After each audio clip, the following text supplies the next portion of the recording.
Your Excellency, the President of Somaliland,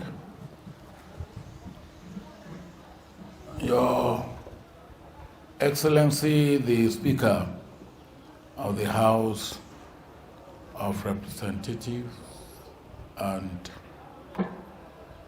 Your Excellency, the Chairman of the Elders House, Your Distinguished Excellency, the Leader of Opposition. I think I have the distinguished honor of sitting on the same table with the President and the Leader of Opposition. And they sit opposite each other. I was watching both of them to see, and it was all very amicable, which is, of course, what democracy is all about. I cannot claim, like Greg, of being here 6 times, but I can claim that both in my public life and in my private life, I have been a very close and keen watcher of events in Somaliland.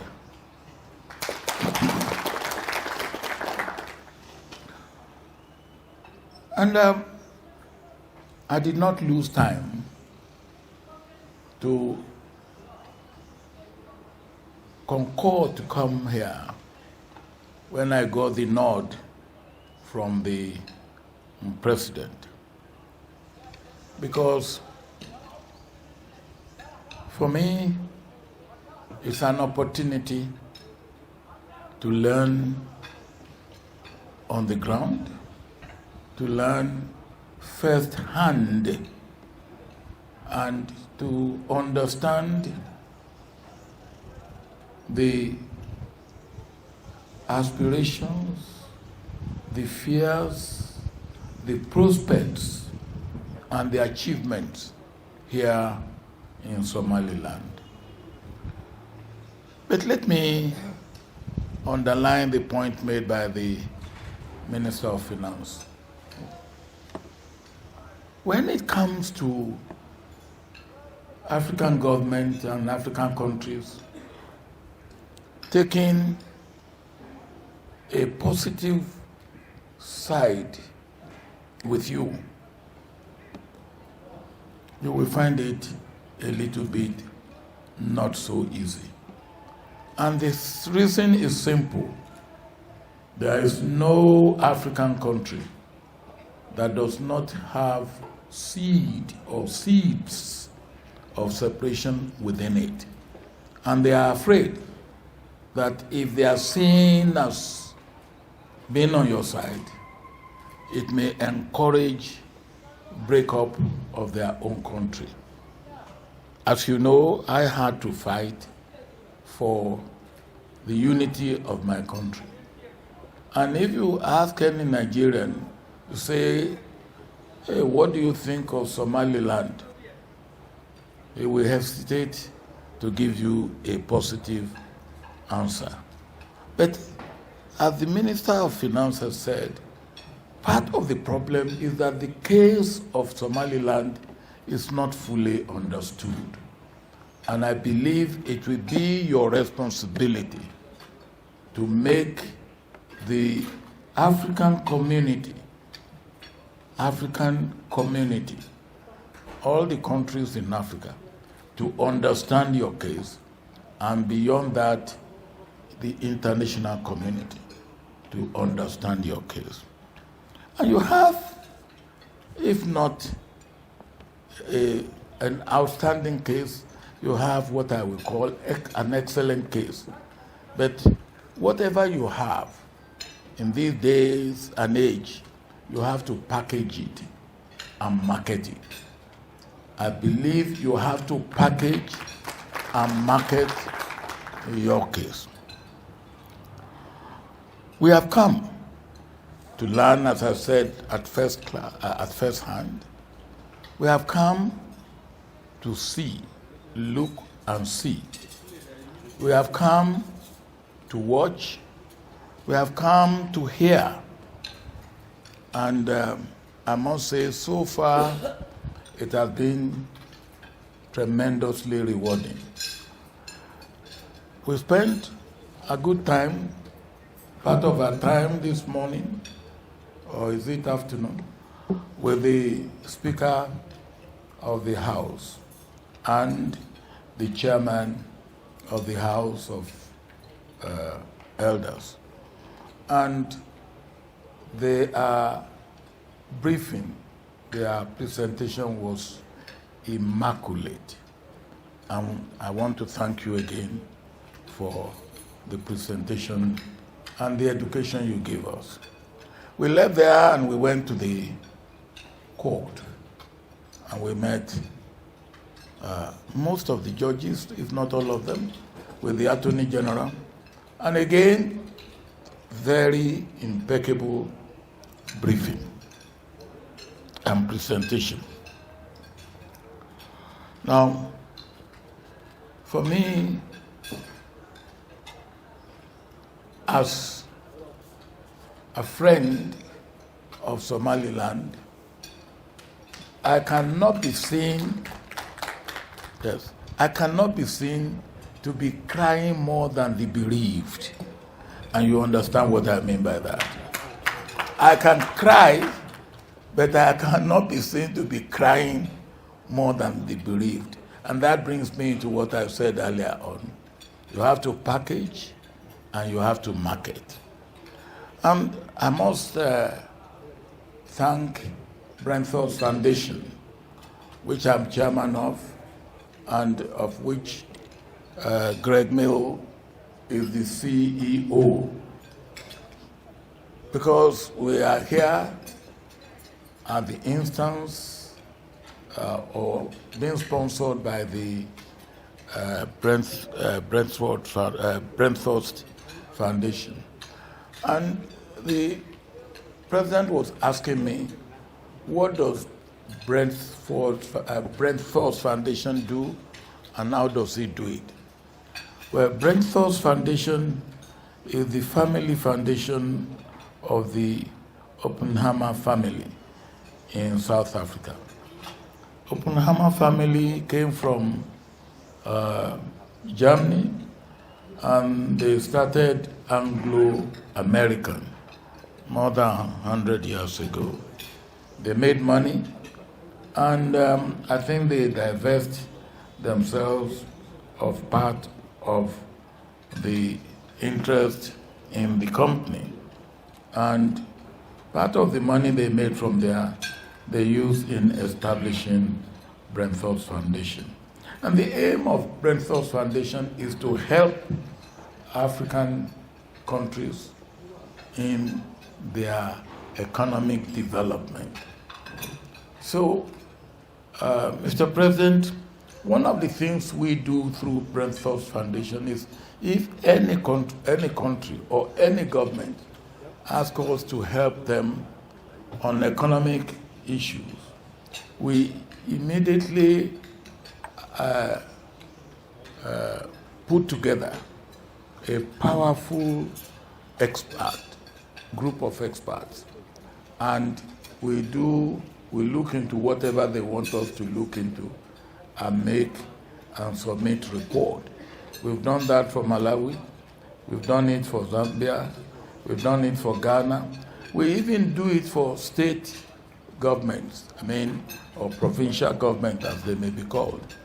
We have been doing something for Lagos State in Nigeria, and only when we started this journey, we got request from the provincial government in Mombasa to do something like that. But we do it pro bono. We don't charge a dime. And and we do it with the best set of experts that are available for the job that we have to do. That's the first thing we do. The second thing is we've lay on workshops, roundtable talks and discussions, conferences on specific subject of interest to any country or to any region or even to the continent. And we submit report, and people make use of the report that we submit as they find it or deem it necessary. The third way we do our work with the Brentford Foundation is that we write books. We have written 2, and we are in the process of writing a third one. The first one we wrote is this one, Making Africa Work. It's all about the economy. What can African countries do? What have they done when we look at the past? Where have they fallen behind and why?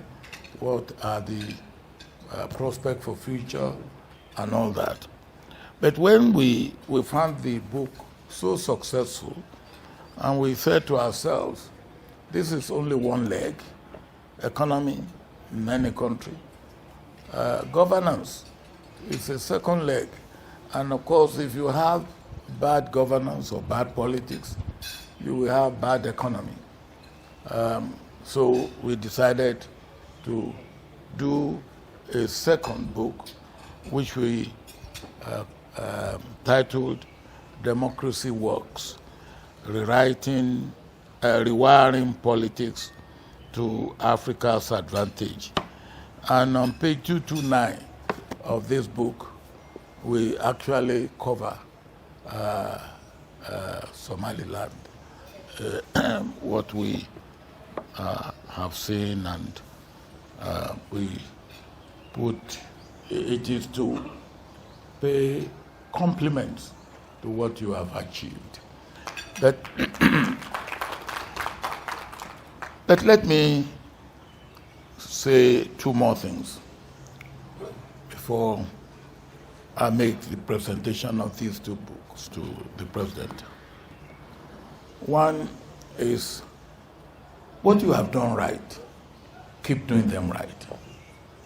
And what you have done wrong, desist from doing them wrong.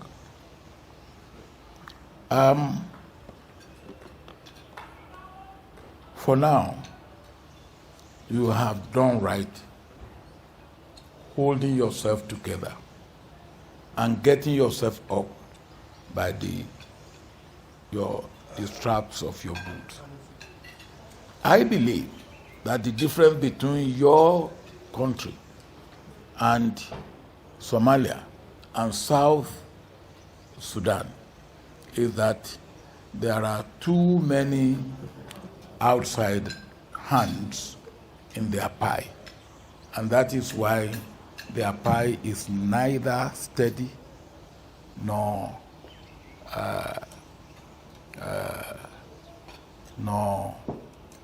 peaceful. You have comparative peace, comparative stability, comparative progress, and I will urge you to maintain it, sustain it.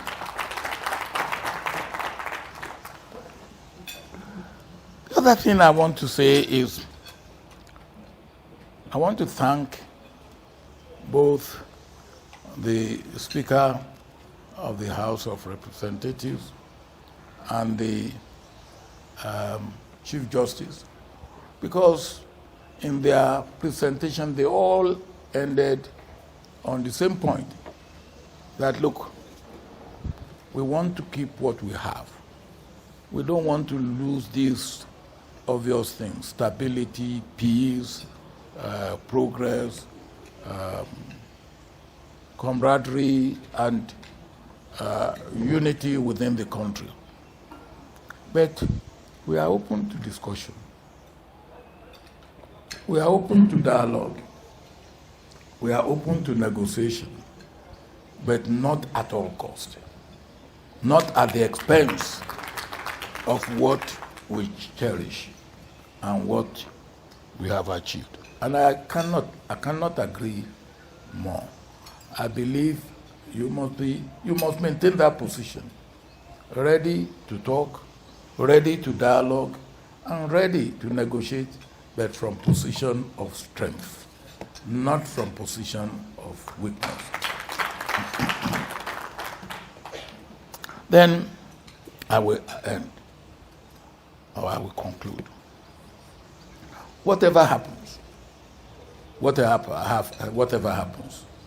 the people of this community, the 4 million people, will continue to exist. And then what should we be thinking for them? Mr. President, I believe the first thing that you must do at all costs is pay undivided attention to education. Education of your people. It doesn't matter what happens, whether you remain as part of a larger group with reasonable autonomy, or you remain as an entity on your own. The education of your children and your youth will matter in the immediate and in the not too distant future. That's number one. Number two, the quality of education must not be reduced. As I was going around, I saw university this, university that, and then I asked, are these private universities or public? I think most of them that I have seen are private. The quality of those universities must be ensured to be high. Otherwise, you will make a ridicule of your higher education. And I will plead that those who want to, private sector, who want to show interest in education, maybe in tertiary education, they will be helping the country better if they pay attention to technical and technological education, which the country will continue to need. The third point I will make, whatever you do, ensure that the future is not mortgaged on the altar of the present. The future is not mortgaged on the altar of the present. And that is very, very important. Mr. President, let me, on behalf of Brentford's Foundation and on behalf of our small delegation comprising of me, Greg, Emily, and my own assistant, make this presentation of these books to you.